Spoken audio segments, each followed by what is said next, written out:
પાઠ 1 રાજપૂત યુગ નવા શાસકો અને રાજ્યો.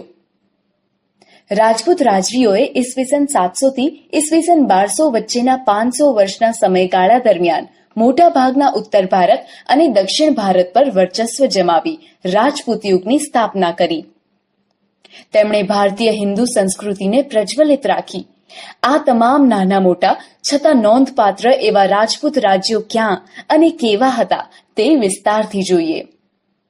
હર્ષવર્ધન પછીનો સમયગાળો. 7મી સદીમાં હર્ષવર્ધનના અવસાન બાદ ઉત્તર ભારતમાં તેમના વિશાળ સામ્રાજ્યનું નાના નાના સ્વતંત્ર રાજ્યોમાં વિભાજન થયું. એ જ રીતે પુલકેશી બીજાના અવસાન પછી દક્ષિણ ભારતમાં પણ સ્વતંત્ર રાજ્યો બન્યા. મધ્યયુગના આ સમયકાળને ભારતીય ઇતિહાસમાં રાજપૂત યુગ કહેવામાં આવે છે. રાજપૂતો બહાદુર હતા, એટલા જ ટેકીલા હતા. આપેલ વચન પ્રાણને ભોગે પણ પાળતા. દુશ્મનને પીઠ બતાવવા કરતા તેઓ મૃત્યુ વિશેષ પસંદ કરતા. તેઓ ગૌ બ્રાહ્મણ પ્રતિપાલક હતા. શરણે આવેલાનું તેઓ કોઈ પણ ભોગે રક્ષણ કરતા. લડાઈમાં પણ અધર્મ આચરતા નહીં. ભારતની રાજપૂતાણીઓ વીરત્વ માટે વિખ્યાત હતી. પુત્ર અને પતિને હસતા મુખે યુદ્ધમાં વિદાય આપતી. સતીત્વ, નીડરતા અને સત્ય માટે તે પ્રાણની પણ પરવા કરતી નહીં. જરૂર પડે તો હાથમાં તલવાર લઈને રણ મેદાને નીકળી પડતી. આવી વીરાંગનાઓના અનેક ઉદાહરણો જોવા મળે છે. ભારતના મધ્યયુગીન ઇતિહાસમાં રણધીરા રાજપૂત શાસકોની વીરતા, સાહસ અને શૌર્યના પ્રસંગો નોંધાયેલા છે. આશરે 500 વર્ષ સુધી રાજપૂતોએ ભારતને વિદેશી આક્રમણોથી બચાવ્યો હતો. આવા રાજપૂત રાજ્યવંશો વિશે જાણીએ. 7મી સદીના અંતમાં સામંતશાહી શક્તિઓનો ઉદય થતા ભારત અનેક નાના મોટા ટુકડાઓમાં વહેંચાયો. દેશમાં અનેક રાજપૂત રાજ્યવંશોનો ઉદય થયો. આ સમયને મધ્યયુગ કહે છે. આપણે તે સમયના ઉત્તર અને દક્ષિણ ભારતના રાજ્યનો અભ્યાસ કરીશું. ઉત્તર ભારતના રાજ્યો. ગુર્જર પ્રતિહાર સામ્રાજ્યના પતન બાદ કનોજનું ગઢવાલ રાજ્ય, બુંદેલખંડના ચંદેલો, માળવાનું પરમાર રાજ્ય, અણહિલવાડનું ચૌલુક્ય રાજ્ય, ડાહલનું ચેદી રાજ્ય, શાકંભરીનું ચૌહાણ રાજ્ય, દક્ષિણ રાજસ્થાનનું ગોહિલ રાજ્ય સ્થાપિત થયા. ગઢવાલ રાજ્યનો સ્થાપક ચંદ્રદેવ હતો. તેમણે કનોજ સિવાય કાશીને પણ બીજી રાજધાની બનાવી હતી. આ વંશમાં મદનચંદ્ર, ગોવિંદચંદ્ર જેવા શાસકો થયા હતા. જેમાં ગોવિંદચંદ્ર આ કુળનો સૌથી પ્રતાપી અને પરાક્રમી રાજા હતો. તેણે ગજનીના આક્રમણને અટકાવ્યું હતું તેમજ અનેક બૌદ્ધ વિહારોનો જીર્ણોદ્ધાર કરાવ્યો હતો. ઉત્તર ભારતના અન્ય શાસકોમાં બુંદેલખંડના ચંદેલોનો સમાવેશ થાય છે. બુંદેલખંડ પ્રદેશનું ચંદેલોનું આ રાજ્ય પાછળથી જેજાભુક્તિના નામથી ઓળખાતું હતું. આ રાજ્યમાં યશોવર્મા, કીર્તિવર્મા, પરમર્હિદેવ જેવા મહાન શાસકો થઈ ગયા હતા. ભારતના ઇતિહાસમાં ચંદેલ વંશનું ઘણું મહત્વ છે. ખજુરાહો, કાલિંજર અને મહોબા ચંદેલોના મુખ્ય નગરો હતા. ખજુરાહો તેના ભવ્ય મંદિરોને લઈને તીર્થ સ્થાન તરીકે પ્રખ્યાત થયું હતું. ચંદેલોએ બુંદેલખંડમાં મહાન ધાર્મિક મકાનો અને જળાશયો બંધાવીને સુશોભિત બનાવ્યું હતું. માળવાનો પ્રદેશ પ્રાચીન કાળથી અવંતી અને ઉજ્જૈનીના રાજ્ય તરીકે જાણીતો છે. ઈસવીસન 820માં કૃષ્ણરાજે પરમાર વંશની સ્થાપના કરી હતી. પરમાર વંશમાં સિયક, મુંજ, ભોજ જેવા મહાન શાસકો થયા હતા. ભોજ પરમાર વંશનો સૌથી શ્રેષ્ઠ રાજા હતો. તેની ખ્યાતિ ભારતના એક આદર્શ લોકપ્રિય રાજા તરીકેની હતી. રાજા ભોજે ધારાનગરીમાં એક મહાશાળાની સ્થાપના કરી હતી. ફરતી ટેકરીઓની વચમાં સુંદર નગર ભોજપુર નામનું નગર વસાવ્યું હતું. ચૌહાણ કે ચાહમાન વંશના અનેક રાજપૂત સરદારો ગુજરાત અને રાજસ્થાનના વિવિધ ભાગોમાં રાજ્ય કરતા હતા. એમાંની એક શાખા 8મી સદીમાં સાંભળ સરોવર નજીક શાકંભરી નામના સ્થળે રાજ્ય કરતી હતી. શાકંભરીના ચાહમાન વંશનો સ્થાપક વાસુદેવ હતો. 12મી સદીના આરંભમાં અજયરાજ શાકંભરીની ગાદી ઉપર બેઠો હતો. તેણે અજયમેરુ નામના નગરની સ્થાપના કરી હતી, જે પાછળથી અજમેર નામે ઓળખાયું હતું. ગુજરાતના સોલંકી રાજા સિદ્ધરાજ જયસિંહની રાજકુંવરીના લગ્ન ચૌહાણ વંશના અર્ણોરાજ સાથે થયેલા. તેનો પુત્ર સોમેશ્વર ચૌહાણ ગાદીએ આવ્યો. તેના પછી તેનો પુત્ર પૃથ્વીરાજ ત્રીજો ગાદીએ આવ્યો હતો. આ પૃથ્વીરાજ ત્રીજો ભારતના ઇતિહાસમાં અદ્વિતીય સ્થાન ધરાવે છે. ઈસવીસન 1191માં થાણેશ્વર અને કરનાલ વચ્ચે આવેલા તરાઈના મેદાનમાં શિહાબુદ્દીન ઘોરીને પૃથ્વીરાજ ચૌહાણે સજ્જડ હાર આપી હતી. તે પછી ઈસવીસન 1192માં પૃથ્વીરાજ ચૌહાણની હાર થઈ અને દિલ્હીના તખ્તા પર મુસ્લિમ સત્તાનો ઉદય થયો. આથી તરાઈની લડાઈ ભારતીય ઇતિહાસમાં સીમાચિહ્ન રૂપ ગણાય છે. રાજપૂત યુગમાં ગુજરાતના શાસકોનું વિશેષ સ્થાન છે. 8મી સદીમાં ગુર્જર પ્રતિહારોનું રાજ્ય હતું. 8મી સદીના મધ્યમાં આશરે ઈસવીસન 756માં સરસ્વતી નદીના કિનારે વનરાજ ચાવડાએ અણહિલવાડ પાટણની સ્થાપના કરી હતી. પોતાના બાળ મિત્ર અણહિલ ભરવાડના નામ ઉપરથી વનરાજ ચાવડાએ નવીનનગરનું નામ અણહિલવાડ પાટણ રાખેલ એવી સામાન્ય માન્યતા છે. આ સમયે ગુજરાતમાં સૌરાષ્ટ્ર અને કચ્છમાં ચાવડા વંશના શાસકો હતા, જેમાં વઢવાણ, દેવ, ઓખામંડળ, પાટગઢ, ભદ્રાવતી વગેરેનો સમાવેશ થાય છે. આ બધા શાસકોમાં સોલંકીઓના શાસનકાળને ગુજરાતના રાજપૂત શાસનનો સુવર્ણ યુગ ગણવામાં આવે છે. આ વંશમાં મૂળરાજ, ભીમદેવ, સિદ્ધરાજ જયસિંહ, કુમારપાળ, ભીમદેવ બીજો વગેરે શક્તિશાળી શાસકો થઈ ગયા. સોલંકીઓના શાસનમાં ગુજરાત આર્થિક અને સાંસ્કૃતિક દ્રષ્ટિએ સમૃદ્ધ હતું. જૂનાગઢના શાસક રાજખેંગારની દીકરી ઉદયમતીના લગ્ન ભીમદેવ સોલંકી સાથે થયા હતા. રાણી ઉદયમતીએ પાટણમાં વિશ્વ પ્રસિદ્ધ વાવ બનાવી હતી, જે રાણીની વાવ તરીકે ઓળખાય છે. આજે આ રાણીની વાવને યુનેસ્કો વર્લ્ડ હેરિટેજ સાઇટનો દરજ્જો મળેલ છે. સિદ્ધરાજ જયસિંહની માતા મીનળ દેવી આદર્શ રાજમાતા હતા. તેમણે પ્રજાને ન્યાય આપવા અનેક કામ કર્યા હતા.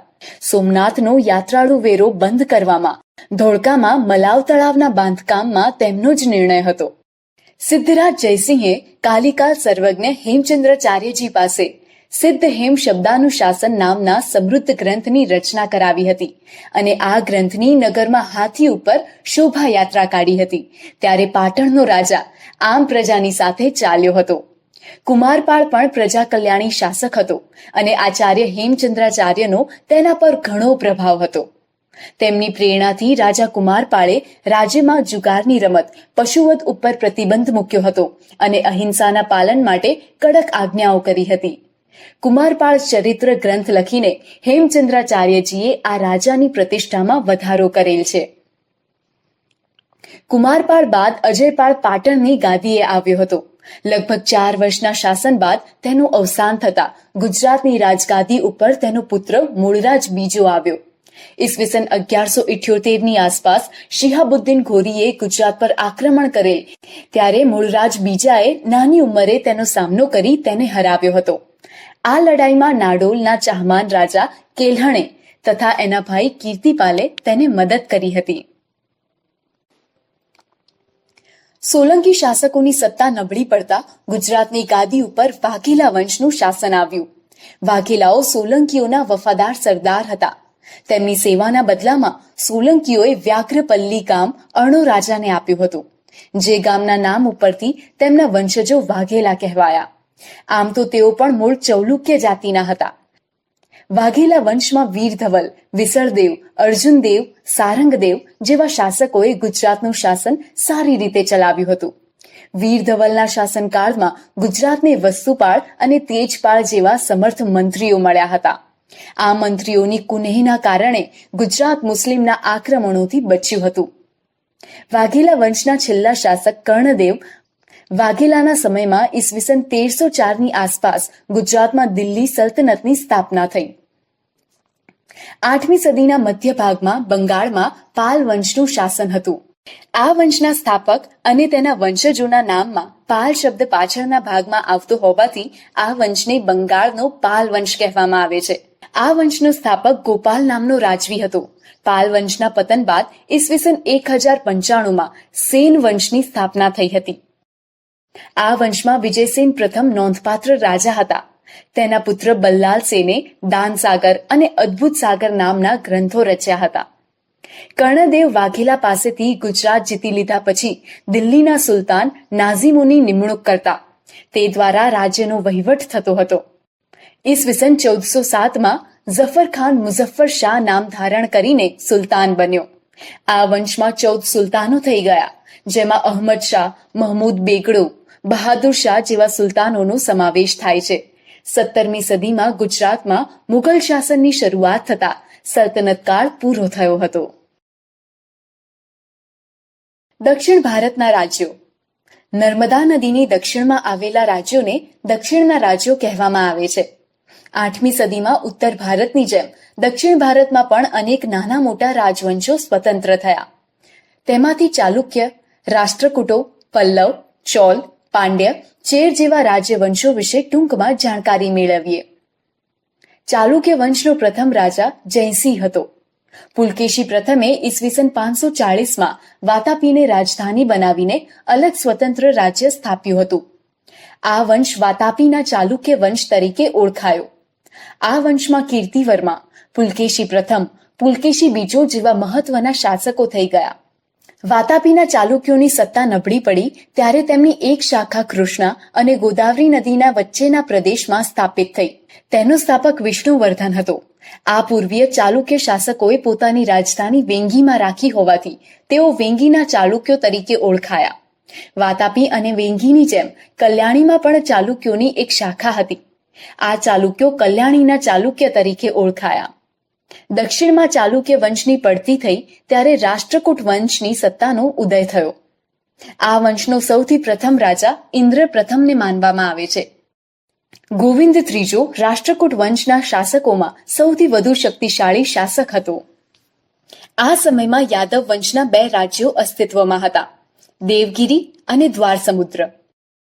દ્વારસમુદ્રમાં હોયસલ વંશનું શાસન હતું અને દેવગિરીમાં યાદવોનું શાસન હતું. દ્વારસમુદ્ર હોયસલોની રાજધાની હતી અને દેવગિરી યાદવોની રાજધાની હતી. દક્ષિણમાં કલ્યાણી ચાલુક્ય સામ્રાજ્યના પતન બાદ ત્યાં નવા રાજ્યોનો ઉદય થયો.